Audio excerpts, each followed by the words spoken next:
Mensuration क्षेत्रमिति 3D के अंदर तो हम जो टेबल बना रहे हैं उस टेबल से ये सारे फार्मूलाज हमें याद करने हैं। इससे पहले अपन ने फार्मूलाज कर लिए, क्वेश्चंस भी कर लिए। अब एक बार इन फार्मूलाज को कर लेंगे, फिर लगातार 2-3 दिन अपन क्वेश्चंस करेंगे। फिर मैं आपको जो बोला था मिसलेनियस वाला पार्ट वो स्टार्ट करेंगे। तो इसमें अपन यहाँ सबसे पहले लिखेंगे नाम, यहाँ लिखेंगे चित्र, तो जो ऑब्जेक्ट है उसका डायग्राम अपन यहाँ बनाएंगे। फिर इस ऑब्जेक्ट के अंदर सबसे पहले एक चीज़ आएगी जो कि है CSA। अभी ये CSA क्या है समझा दूंगा। हिंदी में हम इसे कहते हैं वक्र पृष्ठीय क्षेत्रफल, वक्र पृष्ठीय क्षेत्रफल। फिर आएगा TSA, टोटल सरफेस एरिया। ये होता है CSA curved surface area, TSA total surface area, जिसे अपन कहेंगे संपूर्ण पृष्ठीय क्षेत्रफल, संपूर्ण पृष्ठीय क्षेत्रफल। इसके बाद में पहला, दूसरा, तीसरा, चौथा, अगला कॉलम आएगा वॉल्यूम का। वॉल्यूम यानी कि आयतन, और इस आयतन के बाद में आएगा लेंथ ऑफ डायगोनल, और डायगोनल को अपन कहेंगे विकर्ण की लंबाई या केवल विकर्ण। और इसके आगे कोई स्पेशल फॉर्मूला है तो वो स्पेशल यानी विशेष।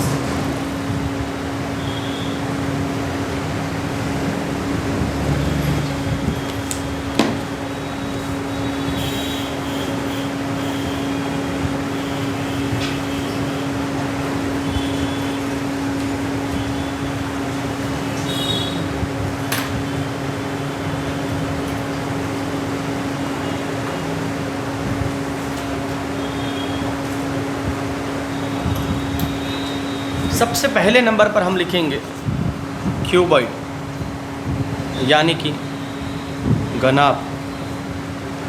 घनाभ किसे कहेंगे? घनाभ कहेंगे अपन, घनाभ के अंदर 3 अक्षर हैं हिंदी के। तो 3 अक्षर होते हैं क म रा, कमरा।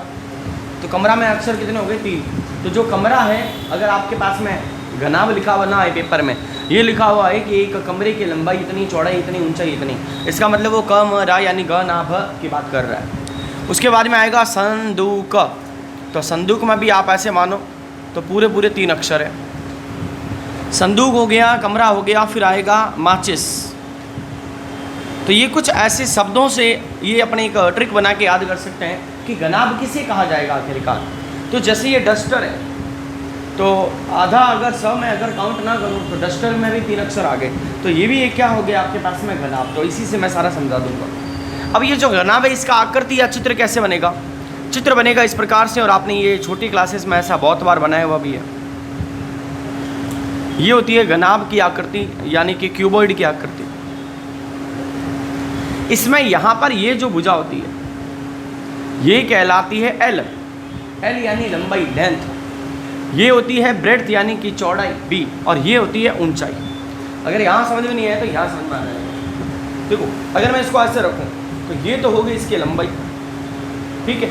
अगर मैं इसको हाथ में रख दूँ, ऐसे समझ लो, ये वाली लाइन बोलूँ या ये वाली लाइन बोलूँ, ये तो हो गई इसकी लंबाई, ये हो गई इसकी ऊंचाई, और ये हो गई इसकी चौड़ाई। लंबाई, चौड़ाई, ऊंचाई। ऊंचाई हमेशा नीचे से ऊपर की तरफ जाने वाली सीधी रेखा होती है। जैसे मैं कहता हूँ कि इसकी ऊंचाई बताओ तो नहीं बता पाओगे, लेकिन अगर इसको खड़ा कर दूँ तो आप कहोगे सर इसकी ऊंचाई ये है। जबकि इसको सुला दूँ तो ये उसकी जो पहले ऊंचाई थी वो लंबाई बन जाएगी। तो सिलेंडर में ये चीज़ समझाऊंगा। अगर 90 डिग्री पे खड़ी है तो ऊंचाई, और इसको लिटा दें अपन बेलन को या सिलेंडर को, तो ये बन जाएगी इसकी लंबाई। अगर आप सो रहे हो तो कहेंगे देखो कितना लंबा सो गए, खड़े हो जाओगे तो कहेगी इसकी हाइट इतनी है। तो हाइट और ये जो लेंथ है तो एक ही, लेकिन अलग अलग बताने का पर्सपेक्टिव है। फिर CSA इसका क्या होता है? तो CSA के अंदर वर्ड है वक्र यानी कर्व्ड सरफेस एरिया। वक्र का मतलब होता है मुड़ा हुआ। क्या यहाँ पर आपको कोई मुड़ा हुआ इसके जैसा हिस्सा नजर आ रहा है? नहीं आ रहा। इसका मतलब कि इसके अंदर CSA नहीं होता। माता बच्ची खत्म। अब बात आती है TSA। अब ये TSA यानी संपूर्ण पृष्ठीय क्षेत्रफल क्या है? T का मतलब होता है टोटल, स का मतलब है संपूर्ण, संपूर्ण यानी पूरा। तो हम इसका पूरा एरिया निकालेंगे। यदि आपको मैं केवल ये कहूँ कि जो ये आपने गणित लिखा हुआ है इस डस्टर के ऊपर, तो ये केवल इतना सा हिस्सा जो है ये कौन सी आकृति बताओ? किया ना अपन ने 2D में, इसे क्या कहेंगे? आयत कहेंगे। और अगर मैं कहूँ कि इसका पूरा ये एरिया निकालो, पूरा ये एरिया जहाँ जहाँ मेरी अंगुली जा रही है वहाँ ये एरिया निकालो, तो आप कहोगे सर आसान है, इसकी लंबाई और इसकी ये वाली जो चौड़ाई है इसको जोड़ दो। फिलहाल इसको मैं अभी चौड़ाई बोल रहा हूँ क्योंकि मैं 2D की बात कर रहा हूँ। तो आप कहोगे सर लंबाई और चौड़ाई को मल्टीप्लाई कर दो, जोड़ दो नहीं मल्टीप्लाई कर दो। तो अगर मैं इसको मल्टीप्लाई करूँ तो इसका एरिया आ जाएगा, और अगर मैं यहाँ पर आ जाऊँ तो इन दोनों को, इस वाली भुजा को और इस वाली भुजा को मल्टीप्लाई कर दूँ तो इसका एरिया आ जाएगा। अब अगर मैं यहाँ पर इसको मान लूँ कि ये भी रेक्टेंगल है या आयत है, तो इसकी ये लंबाई और इस चौड़ाई को, यानी कि सबको लंबाई और चौड़ाई को अलग अलग भुजाओं को मल्टीप्लाई करने पर आंसर आ जाएगा। अब जरा गौर से देखो यहाँ पर ये एरिया वाला फॉर्मूला बनेगा कैसे। पहले एक बार इसको फिर से लेते हैं। मैंने कहा कि ये लंबाई है, और अगर मैं इसको ऐसे रखूँ तो ऐसे समझो, ये लंबाई है, ये ऊंचाई है, तो लंबाई और ऊंचाई कितनी बार आ गया? 2 बार। इसको पलट देता हूँ, लंबाई ऊंचाई 2 बार आ गया। ऐसे ऐसे यहाँ देखो, इसे कहते हैं ऊंचाई, इसे कहते हैं चौड़ाई। तो B और H, इधर देखो B और H, तो आपके पास में ये चीज़ें हैं वो 2 बार आ रही है। तो आपके पास में 2 बार ही क्या आएगा? लंबाई इंटू चौड़ाई। 2 बार ही आपके पास में आएगा चौड़ाई इंटू ऊंचाई, और 2 बार ही आपके पास में आएगा ऊंचाई इंटू लंबाई। ये सारी चीज़ें 2 बार आएंगी। और संपूर्ण का मतलब होता है जोड़ देना। तो आप इस सब को जोड़ दोगे। अगर अभी भी समझ में नहीं है तो ऐसे समझो आप, देखो यहाँ पर मैं लिख देता हूँ L इंटू बी, ये L हो गया, ठीक है। वैसे तो ये H है तो ये H कर देते, चलो ये हो गया L इंटू H। तो यहाँ पर भी तो L इंटू H है, तो L इंटू H कितनी बार आ गया? 2 बार। तो मैंने ये 2 बार लिया है, वो इसीलिए लिया है क्योंकि ये भी 2 बार आएगा, ये भी 2 बार आएगा, ये भी 2 बार आएगा। तो मैं 2 बार को इतनी बार क्यों लिखूँ? 2 को मैं बाहर अलग से कॉमन लेके लिख दूँ। तो आपको इसका हिंदी में फॉर्मूला याद नहीं रखना है, ऐसे याद रखना है 2LB + BH + HL। क्या याद रखना है? 2LB + BH + HL। तो घनाभ का संपूर्ण पृष्ठीय क्षेत्रफल का फॉर्मूला बन जाएगा 2LB + BH + HL।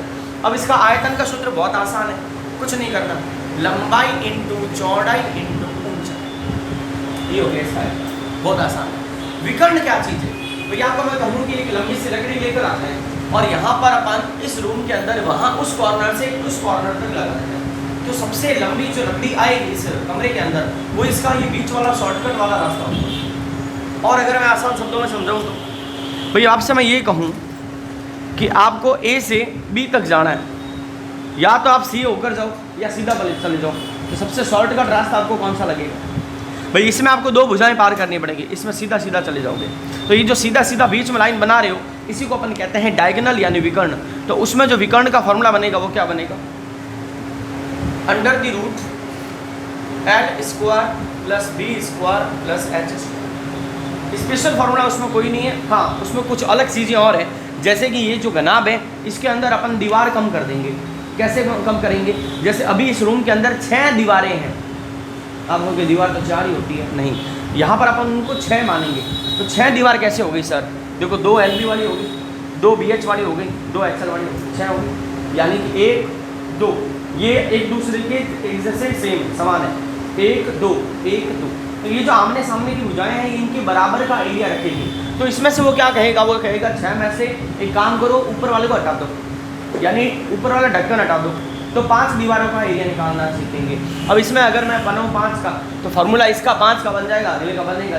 तो ये टेबल एक स्टैंडर्ड फार्मूला दिखाएगी, इसके अंदर आने वाले छोटे फार्मूलाज अपन प्रश्नों के दौरान करेंगे। अब ये तो हो गया कंप्लीट। अब आता है दूसरे नंबर पे। दूसरे नंबर पे क्या आएगा? दूसरे नंबर पर आएगा आपके घन। घन को कहते हैं क्यूब। जैसे इसमें एक लॉजिक लग गया वैसे इसमें लगेगा घन। कितने अक्षर हो गए? 2। तो पासा कितने अक्षर हो गए? लूडो वाला जो पासा होता है आपने गौर से देखा होगा वो कुछ इस प्रकार से दिखता है। ये आपके सामने मैं अगर केवल इतना सा पूछूं कि ये मैंने क्या बनाया है तो आप कहोगे है तो ये चतुर्भुज, लेकिन दिख रहा वर्ग जैसा है क्योंकि इसकी चारों भुजाएं क्या है? बराबर। अगर मैं ऐसे के ऐसे 6 ले लूँ, अब आप कहोगे ये तो 2 ही हैं, लेकिन जैसे इनको जॉइंट करूँ तो आपको 6 के 6 नजर आएंगे। ये हो गया लूडो वाला पासा। इसकी खासियत ये है कि इसकी भुजाएं चारों तरफ बराबर होती है, ना इसमें लंबाई है ना चौड़ाई है ना ऊंचाई है, सारी के सारे भुजाएं बराबर है। कहीं पर भी चले जाओ, ए लिखा है मैंने, ए का मतलब है भुजा यानी साइड। तो इसका सी ए से होगा क्या? क्या यहाँ कहीं मुड़ा हुआ हिस्सा है? नहीं है। इसका मतलब यहाँ पर सी ए से नहीं होता। जब सी ए से नहीं होता तो टोटल सरफेस एरिया तो होना ही चाहिए संपूर्ण पृष्ठीय क्षेत्रफल। संपूर्ण पृष्ठीय क्षेत्रफल का मतलब है संपूर्ण 6 की 6 भुजाओं का एरिया। अगर मैं आपसे कहूँ कि इसका केवल एक भुजा ले लो, ये वाला, ये भी ए है, ये भी ए है, ये भी ए है, ये भी ए है, तो इन सब का एरिया हो जाएगा ए स्क्वायर हो जाएगा। अब अगर ये ए स्क्वायर है तो ये भी ए स्क्वायर, ए स्क्वायर, ए स्क्वायर, ए स्क्वायर, ए स्क्वायर, ए स्क्वायर, कितने आएंगे?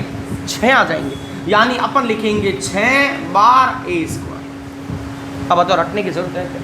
अब तो याद हो। और अगर ये वहाँ पर नहीं है तो रूम में तो बैठे होंगे, रूम देखकर याद आ जाएगा। आसपास देखना है, लंबाई चौड़ाई ऊंचाई और साथ में भुजा को देखना है, सारा फार्मूला याद आ जाएगा। वरना इतने प्रश्न करेंगे अपन इसकी प्रैक्टिस के अंदर तो ये फार्मूलाज वहीं पर आपको याद हो जाएंगे। तो आपको पता चला कि ये जो घन है इसका संपूर्ण पृष्ठीय क्षेत्रफल का सूत्र होता है 6 मल्टीप्लाई ए स्क्वायर। अगर मैं इसको ऐसे लिख सकता हूँ तो अगर मुझे पावर में 3 लगानी है तो वो क्या बना देगा? वॉल्यूम का फॉर्मूला। और एक चीज़ का आपको और ध्यान रखना है, जो एरिया होता है उसके अंदर स्क्वायर दिखता है, चाहे वो यूनिट की बात हो या फॉर्मूले की बात हो, और जो वॉल्यूम होता है उसमें आपको घात 3 दिखता है। अब वो आगे मैं अलग से बता दूंगा कि मैं ये चीज़ क्या बोल रहा हूँ। क्या इसके अंदर विकर्ण आ सकता है? यस, विकर्ण वहाँ पर आता है जहाँ कॉर्नर होता है। देखो इसमें कॉर्नर है ये रहा, और अगर मैं इन दोनों को मिला दूँ तो वो शॉर्टकट वाली लाइन बन जाएगी। और इसके विकर्ण का फॉर्मूला तो और आसान है, कुछ नहीं करना, ए के मल्टीप्लाई में √3 लगाना, ये लो खत्म। ये हो गया दूसरा फॉर्मूला।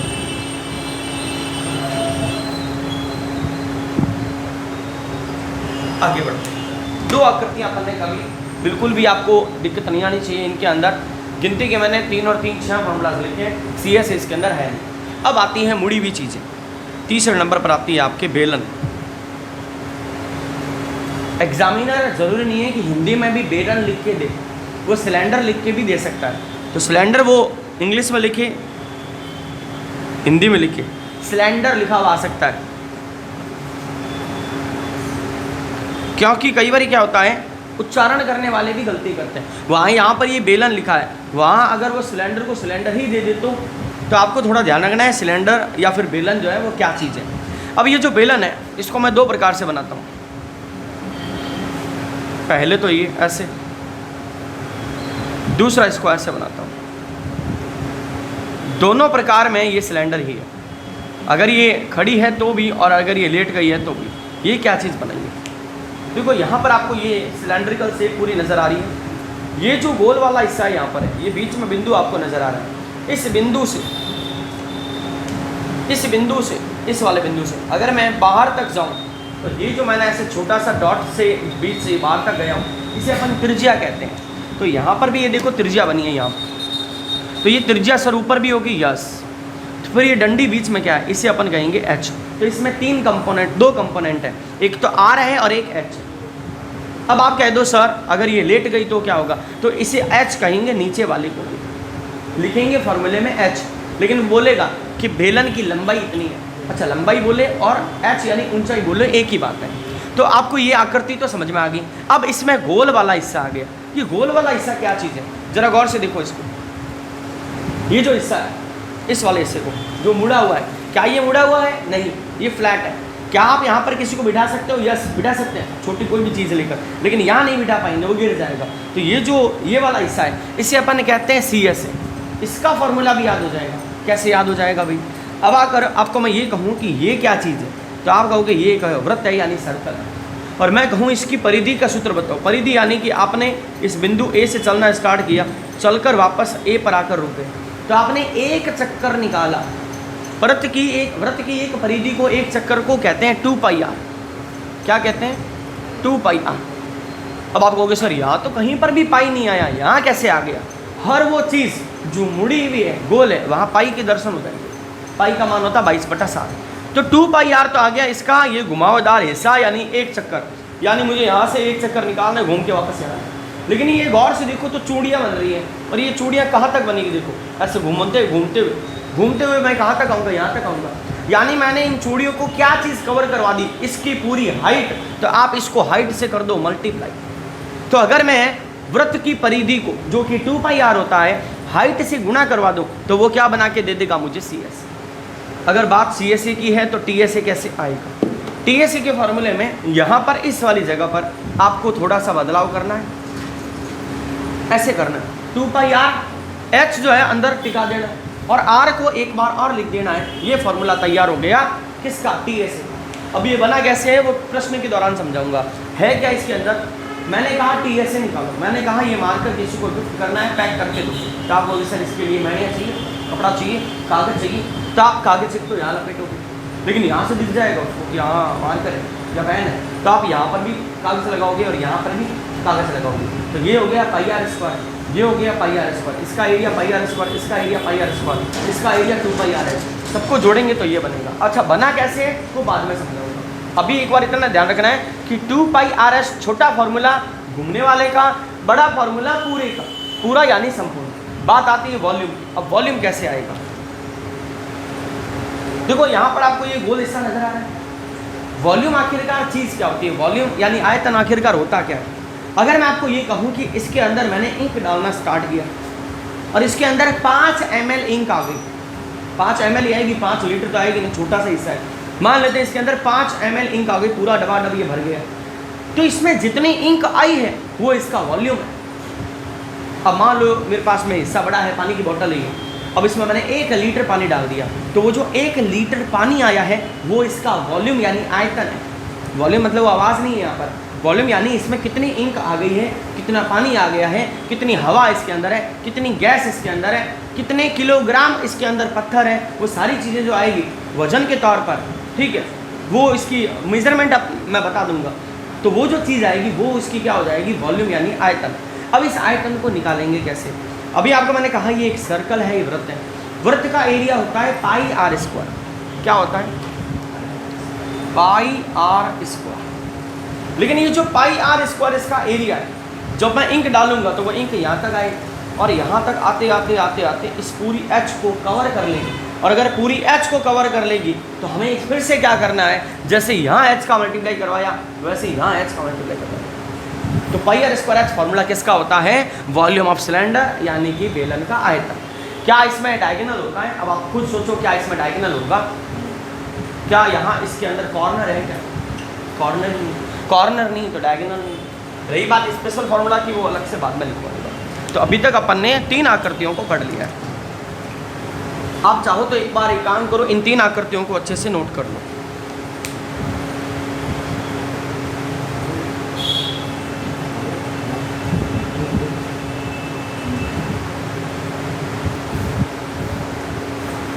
आगे की कहानी। अब ये जो बेलन है इसके बाद में चौथे नंबर पर आएगा आपके शंकु बाबा। शंकु को कहते हैं कौन? कौन है ये? कौन है ये? CONE कौन? शंकु। दिखने में कैसा होता है? तो दिखने में ये ऐसा होगा। ये अपने हैप्पी बर्थडे वाली जो टोपी आती है या आप जो आइसक्रीम खाते हो कोन वाली, वो यही है। तो आप उसे कहते हो कौन दे दो, तो आप शंकु, उसको आप जाके आज कहना भाई साहब एक शंकु दे दो, है ना। तो हम थोड़े दिन पहले हिंदी दिवस मनाया था, बस वहाँ पता चल जाएगा हिंदी कितनों को आती है। कुछ नहीं आती। कौन आइसक्रीम पता है, शंकु आइसक्रीम नहीं पता। अच्छा, हमें सुनने में और बोलने में ऑकवर्ड भी लगता है, क्या बोला ये शंकु, बट रियलिटी में उनको शंकु पता होना चाहिए था, है ना। तो हम वो जो आइसक्रीम है वो मांग तो रहे हैं, लेकिन हम उसे उस आकृति का नाम लेकर बोल रहे हैं। सेम कुछ ऐसे ही है। तो जो आप बेलन यूज करते हो, जरूर थोड़ा ना कि वही बेलन है, बेलन ये भी है। तो बेलन जो बोला जा रहा है, सिलेंडर जो बोला जा रहा है, अलग अलग चीज़ें ऐसे देखी जाए तो बेलन का मतलब तो हो गया जो मम्मी यूज करती है हमारे ऊपर, और सिलेंडर जो है वो अपने गैस सिलेंडर है, लेकिन गैस लगाती वो गैस सिलेंडर बन गया, बाकायदा तो वो बेलन है, आकृति का नाम है। तो ये जो हम पढ़ रहे हैं ये आकृतियों के नाम है। आकृतियाँ किसकी? कमरे की, संदूक की, माचिस की डिब्बे की, कुछ भी हो सकता है, डस्टर की भी हो सकती है। तो ये जो शंकु है इसमें कितने कंपोनेंट होंगे गौर से देखिए। इसमें यहाँ बीचों बीच हमेशा ध्यान रखना, ऊंचाई नाम की चीज़ होगी ना, वो हमेशा 90 डिग्री पे होगी। तो यहाँ 90 डिग्री का एंगल बनता है, तो ये हो गई ऊंचाई। और यहाँ इस बिंदु से इस बिंदु तक जब मैं जाऊँगा तो ये कहलाएगा आर यानी त्रिज्या। तो आप कहोगे सर ये ढलान वाली चीज़ बन गई ना इसमें। अच्छा, इसको मुझे डायग्राम को और एलेबरेट करने की ज़रूरत नहीं, क्योंकि कौन आइसक्रीम आप सभी ने एक बार तो खाई है। क्या ऐसा कोई है जिसने कभी नहीं खाई? खाई भी सबने। तो ये ढलान वाला जो हिस्सा है, हाँ वो बात अलग है कि इस हिस्से की बात ही कुछ और है, हम इसी का इंतजार करते हैं। और अंत सबसे बढ़िया होना चाहिए, इससे हमें ये सीख भी मिलती है और बढ़िया होता भी है। और जब ये खत्म होता है, अच्छा यहाँ इतना बढ़िया मटेरियल है इस जगह पर, वो डिपेंड करता है कौन सी वाली खा रहे हो। कईयों में ये बादाम, पिस्ता, काजू वगैरह भी डाले होते हैं ना, कुछ और एलिमेंट भी होते हैं। वेट इसी का रहता है, और इसको जब खाते हैं और एंड करते हैं इसको, तो वो जो अनुभूति होती है वो अलग ही होती है। हमें ऐसा महसूस होता है कि बस हाँ अब आगे जाके परम आनंद मिला है। तो ये जो हिस्सा है, ये ढलान वाला हिस्सा, इसे अपन कहते हैं एल। अब एल का मतलब लंबाई नहीं है, एल का मतलब होता है इंग्लिश में स्लैंट हाइट, स्लैंट हाइट। और हम हिंदी में इसे कहते हैं तिर्यक ऊंचाई, तिर्यक ऊंचाई। देखो आप चढ़ तो ऊंचाई पे ही रहो, लेकिन तिर्यक का मतलब होता है तिरछी, तिरछा चढ़ रहे हो, तिरछा पहाड़ पे चढ़ते हैं ना तो तिरछा चढ़ते हैं, तो वैसे ये हो गया तिर्यक ऊंचाई।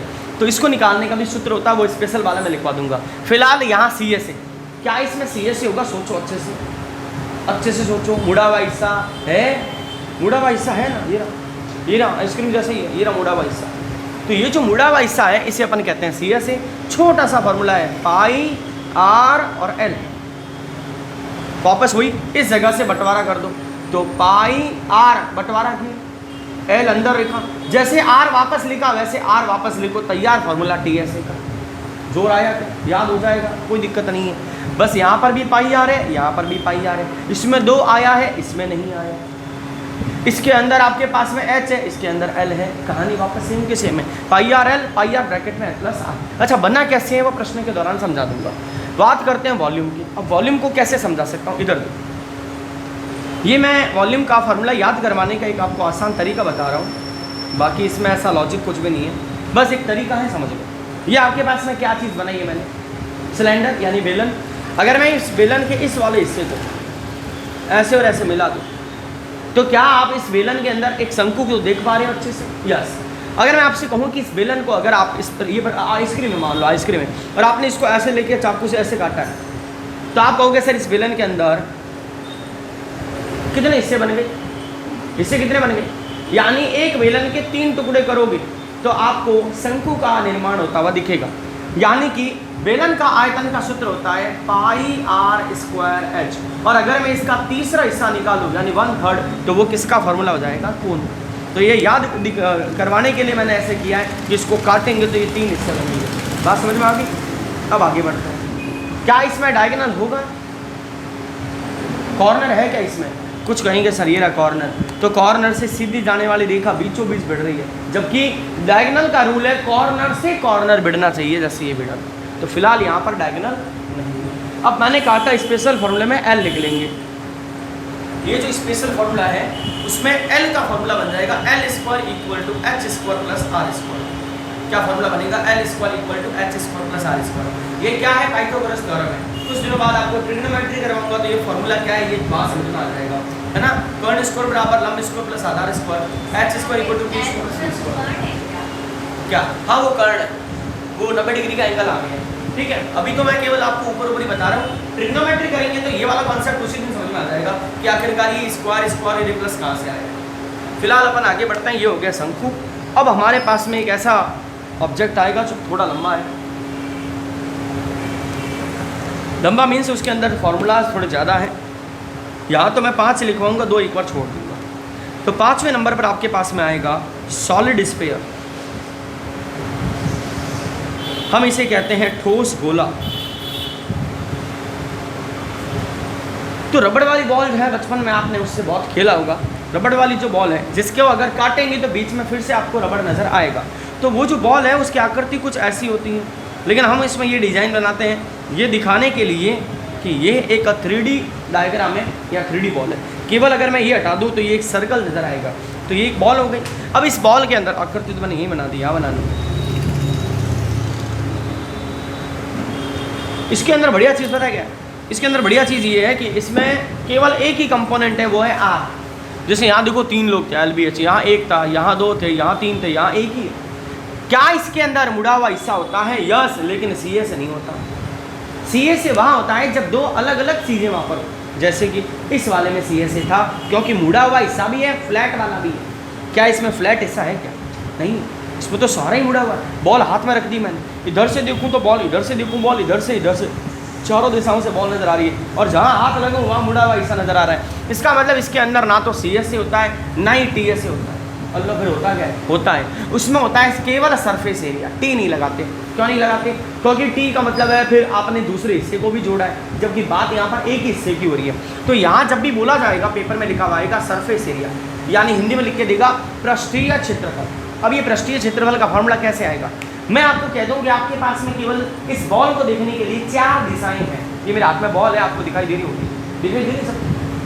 नहीं दिखाई दे रही? या रेड कलर की बॉल है, क्या बात कर रहे हैं? देखो इतनी बढ़िया बॉल है, इस हाथ में रख लेता हूँ, वरना इसी में रख लेता हूँ। तो ये जो रेड कलर की बॉल आपको दिखाई दे रही है, दिखाई दे रही है आपको? अच्छे से दिखाई दे रही है रेड कलर की बॉल। यहाँ पर आपने गणित भी लिखा हुआ है, देखो ऐसे कर, अब दिखाई दे रही होगी।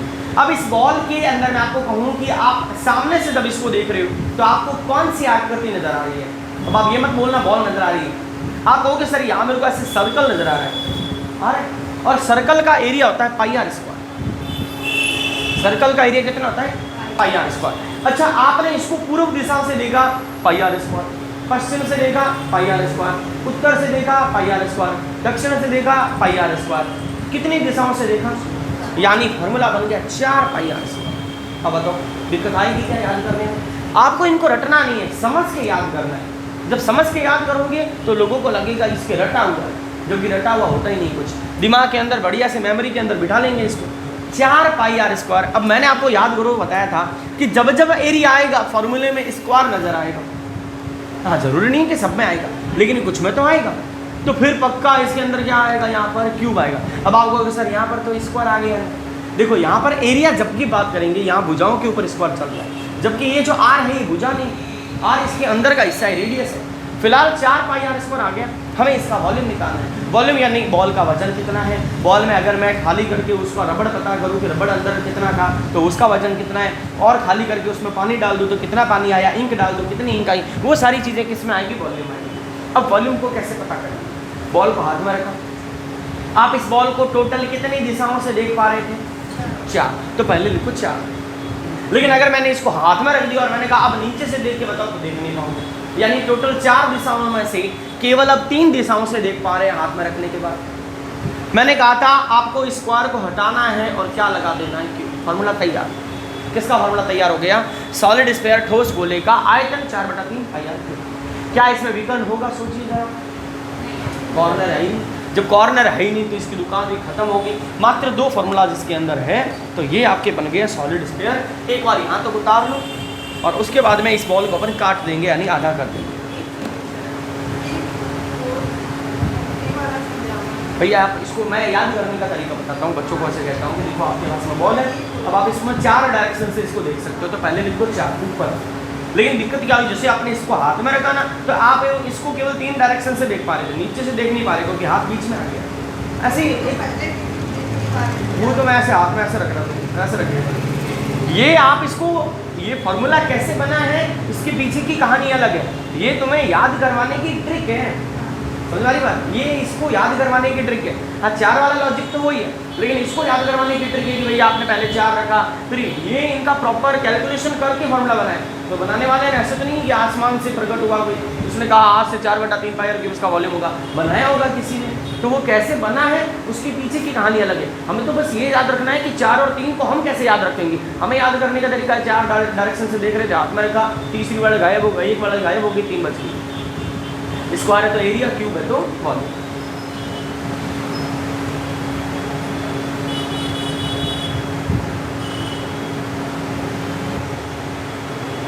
जैसे जैसे पेपर नज़दीक आएगा बहुत सारे लोगों की हिम्मत हारनी शुरू हो जाएगी।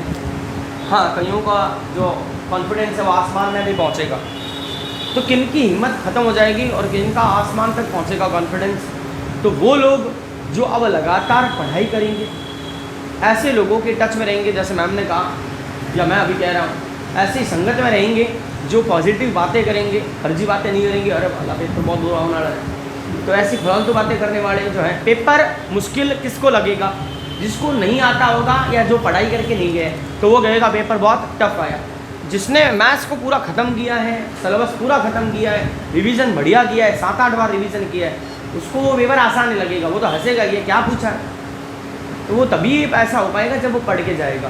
तो आप देख लेना ऐसा होगा। बहुत सारे विद्यार्थी, केवल मैं अपनी कोचिंग की बात नहीं कर रहा हूँ, कहीं और किसी कोचिंग में भी जा रहे हो तो आप देखना एंड में आते आते वहाँ संख्या बल कम होता जाएगा। कारण है कि वो बच्चे धीरे धीरे ये सोचेंगे कि हमसे तो नहीं हो पाएगा, इससे अच्छा अपने घर पर बैठ जाओ। लेकिन लास्ट वाली जो बाजी होती है, सारा खेल उसी में है। लास्ट के 7 दिन जो पढ़ाई होगी वो ही आपका सिलेक्शन करवा सकती है या आपको 40% के पार करवा सकती है। क्यों?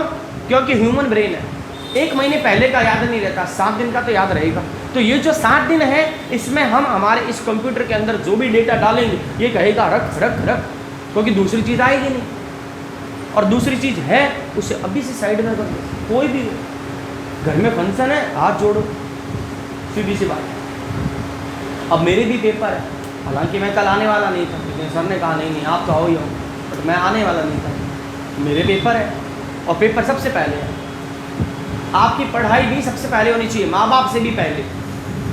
हाँ, आपके हेल्थ से पहले तो नहीं हो पाएगी। अब आपके चक्कर आ रहे हैं और आप पढ़ रहे हो, तो ये तो है नहीं मतलब वाली बात। तो पेपर सबसे पहले है, जीवन जूठन सब साइड में कर दो, मेले मगरी ख़त्म हो गई। और देखो इन्होंने टाइम भी ऐसा रखा, मेले भी इसी महीने में और पेपर भी इसी महीने में। वो सारे लोग रोएंगे जिन्होंने CET का फॉर्म नहीं भरा या CET का फॉर्म भर दिया लेकिन पेपर देने नहीं जाएंगे या CET के पेपर को सीरियसली नहीं ले रहे। कब रोएंगे? जब फरवरी में पटवार का पेपर होगा और वैकेंसियाँ आएगी। भाजपा जो है ना वो यहाँ तक भरी पड़ी है, भजन लाल जी की सरकार। क्यों? क्योंकि उन्हें पता है हमने आने के बाद में अभी तक बढ़िया कोई भी पेपर बड़ा वाला नहीं करवाया। कौन सा करवाया बताओ? बड़ी वैकेंसी कौन सी है? ये CET है, ये वैकेंसी नहीं है, लेकिन ये वैकेंसी तक जाने का रास्ता है। इसको बहुत अच्छी तरीके से करवाएंगे।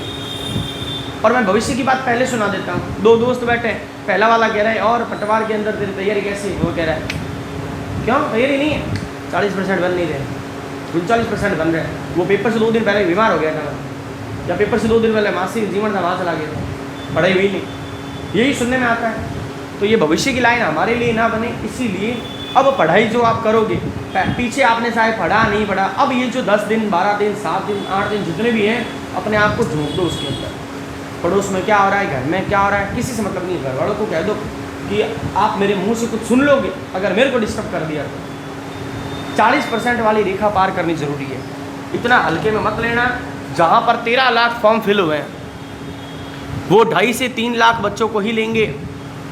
तो वो पेपर बनाने का निर्देशन भी ऐसा दे सकते हैं कि ऐसा पेपर बनाओ कि इतने बच्चे ही 40% पार कर पाए। होते नहीं है। RSMSSB 2018 का LDC का पेपर जिसमें 12,000 से ज़्यादा वैकेंसी आई थी, उसमें सिस्टम ऐसा हुआ करता था, 2 पेपर होते थे एक दिन में, सुबह और दोपहर की शिफ्ट के अंदर। उस पेपर के अंदर पहले पेपर में 40% पार करो, दूसरे में 40% पार करो। दूसरा वाला हिंदी इंग्लिश का होता था, लगभग सभी बच्चे 40% क्या 70%, 75-80% ले आते हैं। पहले में उनके झाग निकल जाते, कारण उसमें मैथ्स होती। हाँ, रीजनिंग तो बाद में इंट्रोड्यूस हुई है, उसमें GK होता, और मैथ्स में हर हाथ पाँव फूल जाते लोगों के, होती नहीं थी। टफ क्वेश्चंस पूछते, बढ़िया लेवल के क्वेश्चंस पूछते, 40% बनते नहीं। तो पहले में 40 बने नहीं, दूसरे में 70% बन गए, घर जाओ।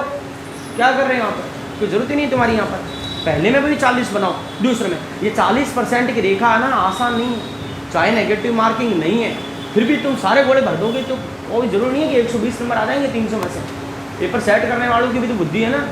आज 13 लाख बच्चों का पेपर ले रहे हैं, तो ऐसा तो है नहीं कि वो ऐसे गैल सप्पे से हैं लोग जो पेपर बना रहे होंगे, बढ़िया दिमाग वाले लोग ही होंगे। तो बस मेरा ये मानना और ये कहना है कि अब आप सीरियस हो जाओ। चाहे यहाँ पर एक बच्चा आके पढ़े, चाहे 10 बच्चे आके पढ़े, आपका फोकस बोर्ड पे, आपको किसी से मतलब नहीं है, कोई आए चाहे नहीं आए, आपका ध्यान यहाँ पे। हम आपके लिए ऐसी क्लासेस रखेंगे, एक दिन में आपके रिवीजन हो जाए, एक दिन के अंदर। हाँ, इस महीने इस वाले पेपर में नहीं कर पाएंगे, लेकिन आगे ज़रूर कर देंगे। कैलकुलस 2 के लिए अच्छे से अरेंज करेंगे। अभी तो जैसे चल रहा है वैसे चल रहा है। हाँ, मैं मेरे स्तर पर मैथ्स के लिए तो आपको वो करवा ही दूंगा, सारे टॉपिक रिवाइज। बाकी सर से भी मैं बात करूँगा। अच्छा, हिंदी में ये थोड़ा 1-2 ये लास्ट टॉपिक रहा है अपने 3D, तो इसको करवाने के बाद में 5 दिन लगातार रीजनिंग करवा के 5 दिन में खत्म हो जाएगी रीजनिंग। जो इसकी रीजनिंग है वो सारी, जो एक दिन में 2 टॉपिक भी करवाऊंगा तो हो जाएगा। फिर सारे जो टॉपिक करवाऊंगा, जैसे आज जो टॉपिक करवाए उसकी PDF आपको सेंड कर दूंगा मैं, तो वो सारा प्रैक्टिस वाला कंटेंट आपको मिल जाएगा। रीजनिंग में ज़्यादा जोर नहीं आएगा, टेंशन मत लो। हाँ, सिटिंग अरेंजमेंट जो है उसे अपन 2 दिन करेंगे। अब इसको, ये जो सॉलिड स्फीयर है इसका अगला पार्ट करते हैं, तो एक बार इसको मुझे मिटाना पड़ेगा। ये दोनों मिटा दूँ क्या मैं? रीजनिंग की टेंशन मत लो, रीजनिंग मेरे पे छोड़ो। मैं चाहता हूँ कि एक बार पहले ये मैथ्स वाला पोर्शन जो है ये एकदम हो जाए ख़त्म। ऐसा ना हो कि सर आपने ये नहीं करवाया, या मेरे मन में ऐसा ना रहे कि मैंने आपको नहीं करवाया। हाँ, तो 4-5 के बाद में छठा नंबर जो है वो इसी का हिस्सा है, तो छठा लिखो या 5वां लिखो, एक ही बात है। इस बॉल को अपन आधा कर देते हैं। तो जैसे ही बॉल को आधा किया तो जरा आप गौर से देखो, ये एक नया हिस्सा नज़र आएगा जो पहले नहीं था। बात समझ में आ रही है? क्या ये इससे पहला नज़र आ रहा था? जब आपने बॉल को हाथ में लिया तो ये बॉल के अंदर ये हिस्सा नज़र आ रहा था क्या? नहीं आ रहा था। आपने बॉल को काटते ये नया हिस्सा फ्लैट वाला नज़र आ गया। अच्छा, इसमें अब दो तरीके की चीज़ें हैं। एक तो इसमें फ्लैट वाला हिस्सा है, एक इसमें कटोरी है। एक तो फ्लैट, एक कटोरी। इसका मतलब डायग्राम मैंने ये बना दिया। इसको अपन कहते हैं हेमिस्फीयर। नाम मैं यहाँ लिख देता हूँ, हेमिस्फीयर। हिंदी में कहते हैं अर्धगोला। अर्धगोला जो है इसे अपन कहते हैं ये हेमिस्फीयर। अच्छा, CS इसके अंदर होगा क्या? यस, क्योंकि इसमें दो चीज़ें आ गई, एक तो फ्लैट आ गया और ये मुड़ा हुआ हिस्सा आ गया। अब ये जो मुड़ा हुआ हिस्सा इसी को CSA कहते हैं। तो CSA का फॉर्मूला क्या बनेगा? 2πr²। क्यों भाई? पहले कितना था? 4πr²। आधा कर दिया, 4 का आधा कितना होता है? 2πr²। लेकिन जैसे ही मैं आऊँगा TSA पे, तो TSA के अंदर एक तो आएगा मुड़ा हुआ हिस्सा और एक ये नया हिस्सा और आएगा। और ये नया हिस्सा क्या है? गोल। गोल को कहते हैं πr²। तो 2πr² प्लस πr² बन जाएगा 3πr²। तो अगर मैं कहूँ कि आधे बॉल का या आधे गोले का CSA 2πr², TSA 3πr²। T मतलब 3 याद रह जाएगा। ओके, अब इसके वॉल्यूम की बात करते हैं। पहले वाला वॉल्यूम था 4/3। 4 का आधा कर दो 2/3। ये लो फॉर्मूला तैयार, खत्म।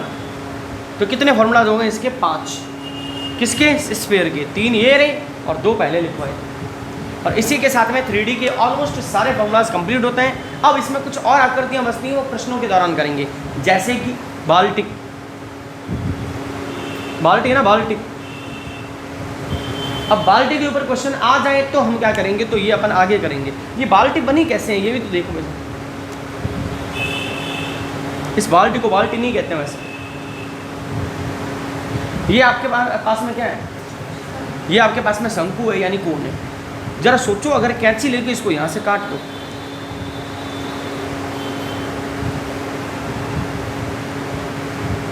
बन गई बाल्टी, गिलास बन गई। इस हिस्से को कहते हैं फ्रस्ट्रम। फ्रस्ट्रम कहते हैं या फ्रस्ट्रम कहते हैं, देख लेना इस पहले। हिंदी में कहते हैं छिन्नक।